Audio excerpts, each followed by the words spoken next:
Je ne sais pas pourquoi, mais parmi toutes les choses que j'adore déguster en automne, il y a aussi le chocolat blond. Faites pas gaffe à la croûte que j'ai ici, c'est très glamour. Et par ailleurs, il faut que je m'achète une nouvelle ring light. La mienne est complètement foutue. Aussi, aidez-moi à atteindre les 10 000 abonnés, comme ça ferait potentiellement de la TikTok money. J'ai une gourmandise très particulière pour ce chocolat. Déjà, ça peut paraître très superficiel, mais j'adore la couleur.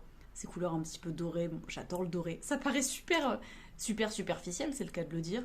Mais vraiment, j'aime trop tout ce qui est doré, un peu ce style de marron clair, ouais, comme ça. Et en automne, bah, c'est déjà attirant pour ça. Le chocolat blanc, j'ai découvert ça déjà il y a une poignée d'années et ça m'a vraiment intriguée parce que si je ne me trompe pas, c'est une erreur qu'a fait un chocolatier à l'origine, où il s'est trompé dans ses ingrédients et il a mélangé du chocolat blanc avec du caramel notamment et ça a donné le chocolat blanc et cette couleur notamment assez intrigante. Enfin, intrigant, c'est pas non plus rose pétant, mais ça a un aspect qui est vraiment singulier, je trouve malgré tout quand même. Pourtant, je suis ni spécialement fan de chocolat blanc, ni spécialement fan de caramel. Je vais peut-être vous choquer, mais quand j'étais toute petite, je détestais carrément le caramel. L'espèce de sirop là que tous les enfants adoraient, pour moi, c'était une corvée. Mais bizarrement, dans ce chocolat-là, ça fait une petite chanson, eh ben, j'adore le mariage des deux. Bon, en plus, là, le packaging est vraiment trop beau. Mais je suis tellement superficielle.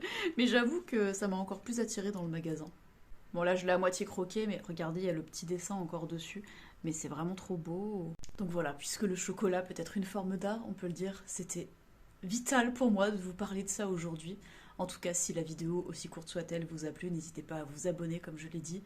Ici, je chante de l'opéra, par ailleurs, je fais aussi des imitations humoristiques et je parle d'art de manière générale, sous toutes les formes, n'est-ce pas? Et j'ai aussi un autre compte qui s'appelle Sophie Enquête, le lien est dans ma bio sur lequel j'aborde des sujets de réflexion plus ou moins légers.